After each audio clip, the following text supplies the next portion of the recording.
कल हम लोगों ने एग्रीकल्चरल डाइवर्सिफिकेशन क्या है, विद इन डाइवर्सिफिकेशन हमने देखा कि diversification means there should be a change in crop mix pattern, there should be a change in the technology, there should be a change in the workforce engaged in agricultural and non-farm activities, and there should be a mix of production for export and for domestic production. These all things comprise diversification.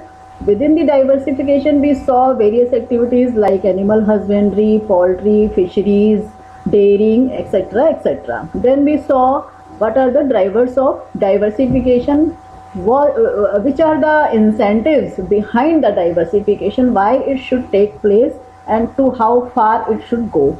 Then we saw what are the threats for which diversification should be done.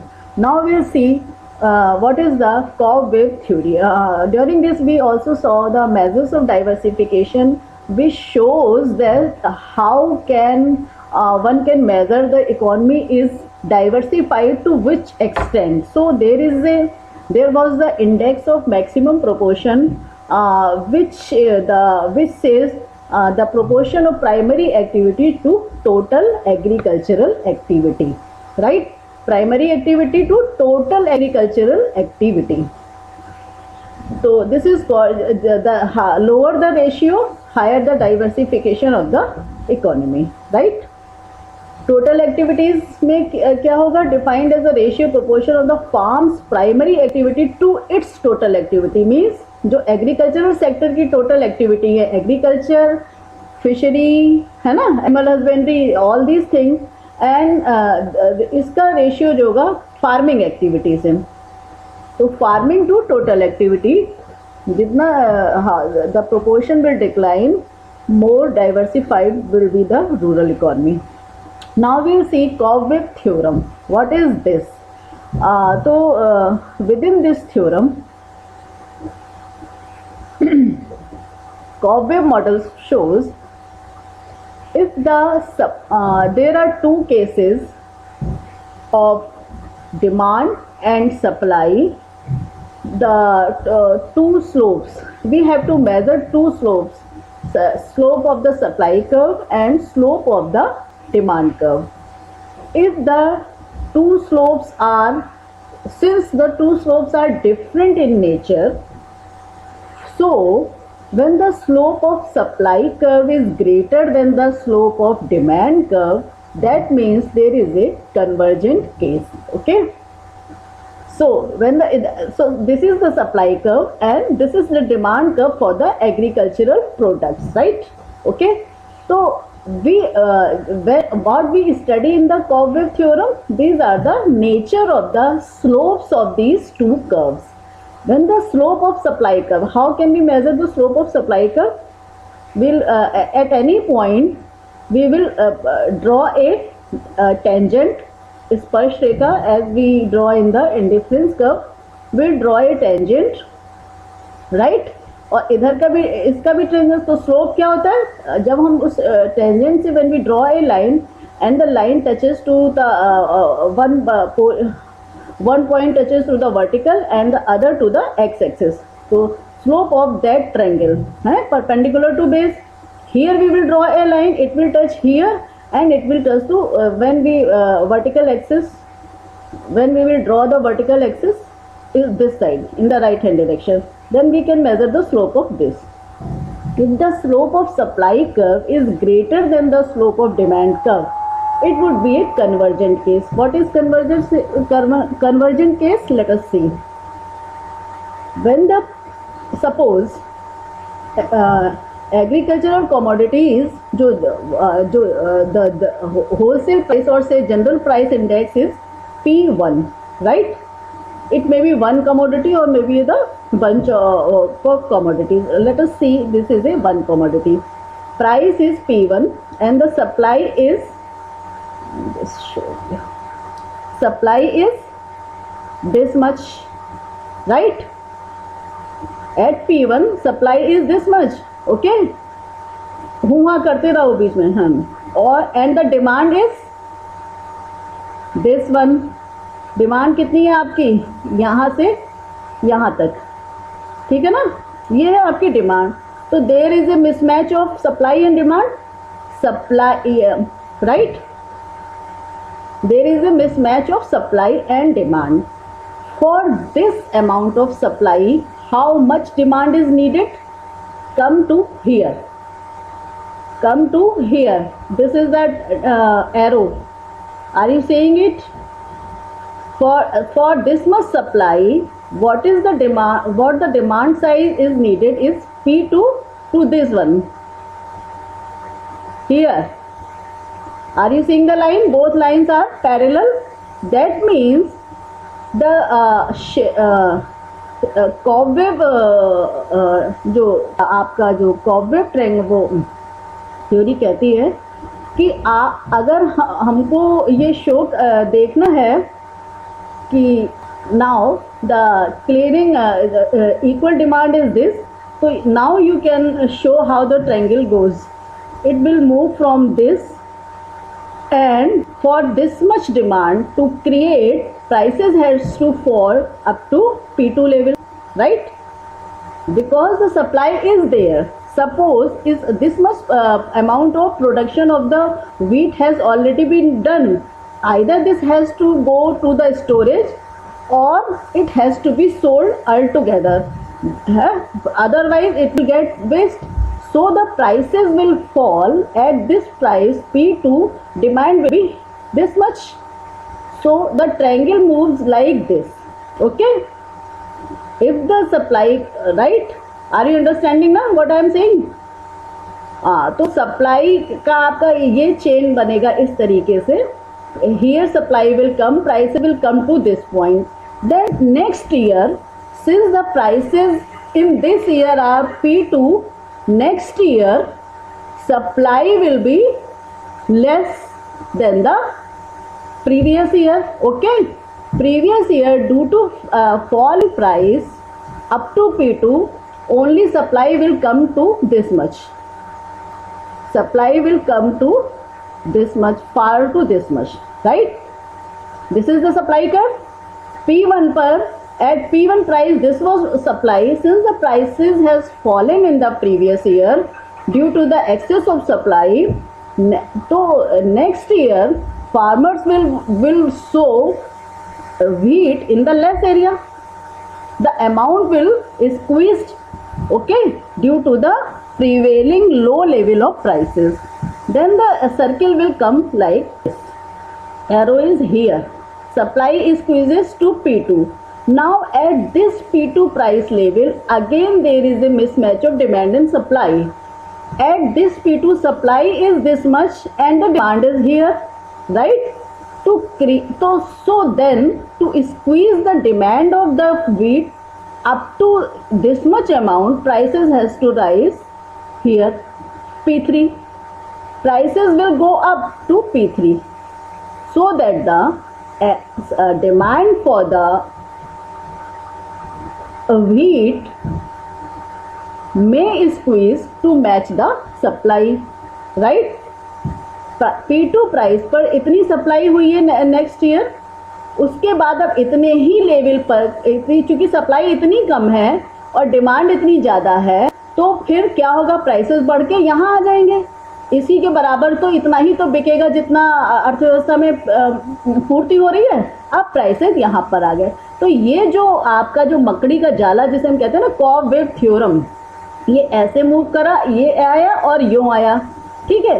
अब next year क्या होगा, फिर third year में क्योंकि prices P3 हैं तो अब की से सप्लाई बढ़कर आपकी यहाँ आ जाएगी, ठीक है ना। अब इस P3 प्राइस पर भी सप्लाई और डिमांड का मिसमैच है, तो इतनी डिमांड कहाँ पे होगी, यहाँ पर होगी। अब प्राइसेस फिर थोड़े से ऊपर आएंगे, फिर यहाँ पर अगले साल होगा, फिर ये यहाँ जाएगी, इस पर प्राइस आएंगे, फिर ये यूँ आएगा, फिर ये यहाँ आएगा। इस तरीके से ये ऐसे ट्रायंगल बनता हुआ संतुलन बिंदु आ जाएगा।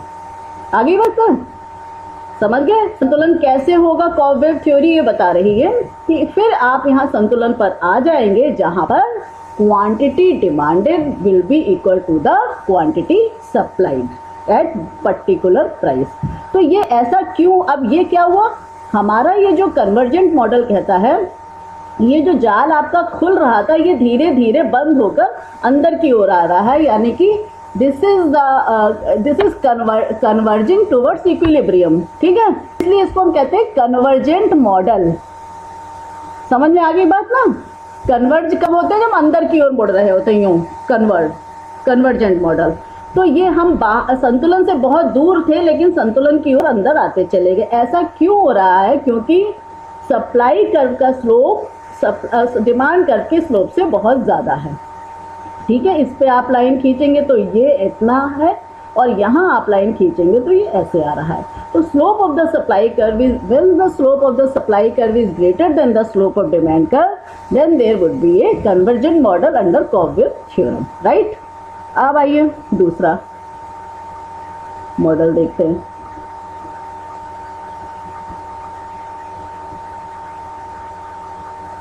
ये है आपका divergent model. This is the divergent model. Divergent case में क्या होगा? Slope of the supply curve is less than the slope of demand curve. ठीक है, अब आप देख रहे हो ये सप्लाई कर्व ज्यादा फ्लैट है ना, इसका अर्थ है कि सप्लाई कर्व का स्लोप कम है बजाय कि डिमांड कर्व के स्लोप से। डिमांड कर्व ज्यादा स्ट्रेट है, यानी कि वर्टिकल एक्सिस की ओर ज्यादा स्ट्रेट है, और ये कितना है? एक्स एक्सिस की ओर ज्यादा बेंट है। समझ में आ रही है ना बात? स्लोप को निकालने के लिए यहाँ पर आप क्या देख रहे हो कि आधार का वो ये ज़्यादा हो जाएगा और वर्टिकल एक्सिस पे सप्लाई कर्व कम है, और इधर का स्लोप ये देखिए परपेंडिकुलर टू बेस। ये बात समझ में आ गई है ना? तो यहाँ पे क्या है? जब slope of the supply curve will be less than the slope of D, then there would be a divergent case. How it will function? Now let's see. If the prices are at P1 level, now see, suppose prices are at P1, then there is demand is this much, this is the demand and this is the supply till here. Take now to create, since demand is less, supply is greater, to create this much demand at the existing level of supply, prices will fall to this level. Again P2, right? When the prices will fall to P2 at this year, then for the next year supply will be only Q3, right? For the next year, due to low price level, farmers' expectations to earn profit will get down, will get depressed. They will sow the same product in the less of the area, and the resultant output will be only Q3 in comparison to earlier Q2, right? This was Q2, now the supply has squeezed to Q3. For creating demand to Q3 so that the market becomes clear, that means demand becomes equal to supply, prices will rise up to P1. See here, prices will rise to up to P3. This is the demand curve. To equalize the demand to the level of supply, prices will go as high. So now you are seeing, now again suppose this is the case, at P3 level again the supply curve shows कि next year supply will be further greater. अब supply, if next year supply comes at this level, that is further Q2, again to create this much supply, prices have to fall further more in the fourth year. Again demand is squeezed, prices will rise much more here. So this divergent model says कि if the slope of the supply curve is less than the slope of demand, equilibrium cannot be achieved, and the Cobb-Webb theorem says that this triangle will move from here to here to here. मतलब आप इस संतुलन से बाहर जाते जाएंगे। Clear? आगे बात समझ में? डाइवर्जेंट यानी कि उसमें क्या था, हम यूं करके संतुलन के पास आ रहे थे, और डाइवर्जेंट में क्या हो रहा है, हम संतुलन से दूर भागते जाएंगे, यूं फिर गिरेगा, फिर वो ऊपर जाएगा। इसका कारण क्या है? Difference in the slope of the two curve. यहाँ पर क्या है, सप्लाई कर्व का slope is less than the slope of demand curve. Slope of right, slope के कम होने का अर्थ है कि supply curve is highly elastic, means if there is a little change in prices there will be a sharp response in supply. Okay, that is why when the supply prices fall here, supply squeezes to this level. If they rise to here, it goes so high. Understand what is the elasticity? Elasticity says ratio of change in supply to the change in prices. If this is equal to 1, as much prices rises and the supply rise in the same proportion, then the elasticity is equal to 1. If there is a little fall in prices increases supply more than the rise in prices, then there is means supply curve is highly elastic. ठीक, elasticity and slopes are different. When we say slope is less, that means curve is highly elastic. Okay, understand these things. When you will read it carefully, you will learn. Now listen, if now the what has been explained has been written here. The Cobweb model can have two types of outcomes. If the supply curve is steeper than the demand curve, then the fluctuations decrease in magnitude with each cycle. Understand? So a plot of the prices and quantities over time would look like an inward spiral. ये जो अंदर हमने पहले दिखाया था, ये क्या था, इनवर्ड स्पिरल, अंदर की ओर मोड़ता हुआ स्पिरल था। और ये क्या है आपका, this is called the stable और कॉन्वर्जेंट केस, राइट। ये आपका आएगा एग्जाम में, देख लेना। और if the slope of the supply curve is less than the absolute value of the slope of the demand curve, then the fluctuations increase in magnitude with each cycle, so that the prices and quantities spiral onwards. This is called the unstable or divergent case. समझ में आ गया ना? ये क्या था, unstable था। जब आप इक्विलिब्रियम से दूर भागते जाएंगे तो ये अनस्टेबल है, जब आप संतुलन के पास आते जाएंगे तो आप स्टेबल हैं। ओके, तो अब इस चीज़ को हमने थोड़ा सा और टेक्निकल बनाते हैं। जब हम लिखते हैं ना इस चीज़ को, स्लोप को, now we can describe it in terms of इलास्टिसिटीज।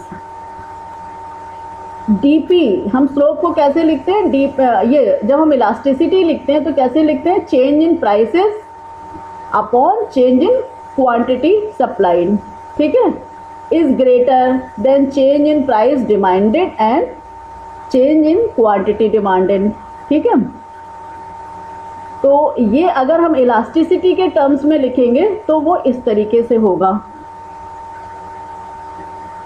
ना।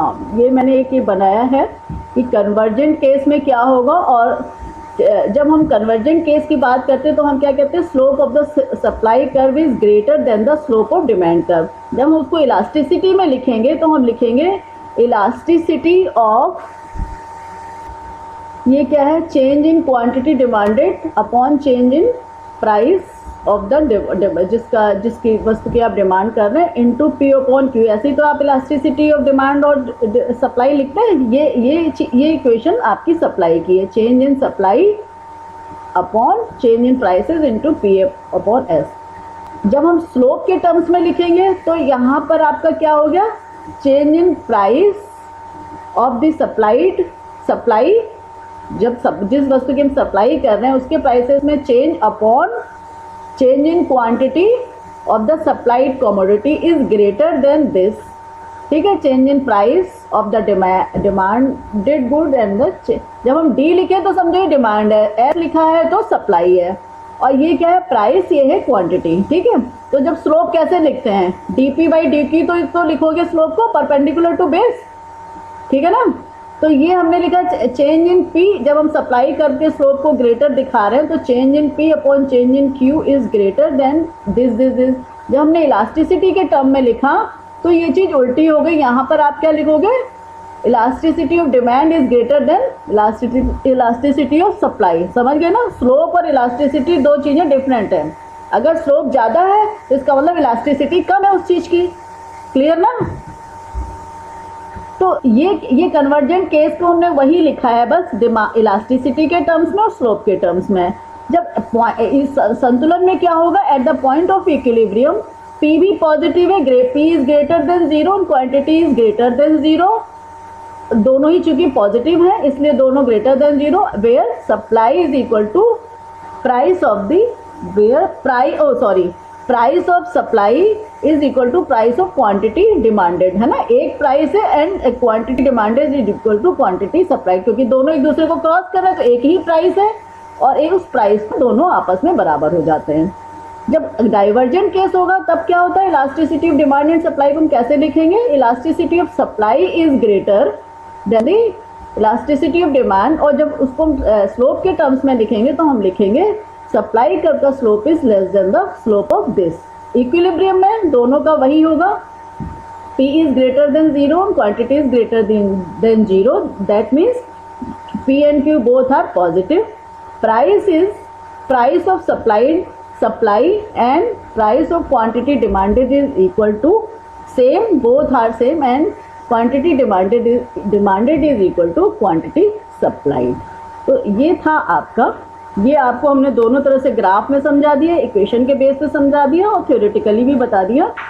तो ये टू अदर पॉसिबिलिटीज भी लिखा हुआ है इसमें, फ्लक्चुएशंस में also remain of constant magnitude, मतलब एक ही तरह से फ्लक्चुएशन होते रहे, एक ही उसमें घूमते रहे, तो कब होगा, so a plot of the outcomes would produce a simple rectangle if the supply and demand curves have exactly the same slope. अगर दोनों के स्लोप बराबर हैं तो एक रेक्टेंगल ही बनता रहेगा, बार बार सेम, वो इक्विलिब्रियम में नहीं आएंगे, रेक्टेंगल बनता रहेगा, ठीक है। अब ये चीज़ हमने आपको बता दी थी कि जो इनवर्ट साइकिल है, जो कन्वर्जेंट केस है, उसमें क्या था, if the supply curve is less steep than the demand curve near the point where the two curves crosses, जैसे ही कर्व क्रॉस करते हैं उनके स्लोप्स चेंज हो जाते हैं, but more steep when we move sufficiently far away, जब हम इक्विलिब्रियम से बहुत दूर हो जाते हैं तो उनके स्लोप और ज़्यादा वो स्टीप हो जाता है, यानी कि ज़्यादा स्लोप, स्टीप होने का मतलब है स्लोप बढ़ गया, है ना, मतलब इक्विलिब्रियम के पास के पॉइंट पे जितना स्लोप है उससे ज़्यादा और ऊपर हो गया, ठीक है। यानी कि यू कर्व जा रहा है ना, ऐसे करके यू जाता है, तो यहाँ का स्लोप और यहाँ के स्लोप में अंतर होगा। Then prices and quantities will spiral away from the equilibrium price but will not diverge indefinitely. क्या कह रहे हैं कि तब उस स्थिति में संतुलन स्थिति से जो कीमत और क्वांटिटी में चेंज आएगा, लेकिन वो हमेशा के लिए नहीं होगा, instead they may converge to a limit cycle. वो जो डाइवर्जेंस होगी इक्विलिब्रियम से, that will not be infinite नहीं होगी, instead they may converge to a limit cycle, अर्थात वो अंदर की ओर आते जाएंगे, ठीक है। In either of the first two scenarios the combination of the spiral and the supply and demand curve often looks like a cobweb. Cobweb क्या है, मकड़ी का जाला। मकड़ी कैसे जाला बनाती है, यूं करके घूमती रहती है ना, मकड़ी के जाले को देखना ध्यान से। तो इसलिए इसके जो शेप है, उनकी स्लोप, दोनों के स्लोप डिफरेंट करने के कारण जो संतुलन स्थिति तक पहुंचने के लिए जो शेप आता है, उसके कारण इसको कॉब वेव थ्योरम कहा गया है, hence the name of the theory. और ये थ्योरी आपकी किसने दी थी, कैल्डोन ने, ठीक है। तो बस ये यहीं तक था आपका कॉब वेव थ्योरम और मॉडल कैल्डोन 1934। ये बहुत इंपॉर्टेंट है और I think it will be asked this time. So just please go with this. I have given you very important thing, diversification and Cobb-Wave theorem. Two things are different. Do not merge them into same question. I had prepared the slide at one presentation. Okay.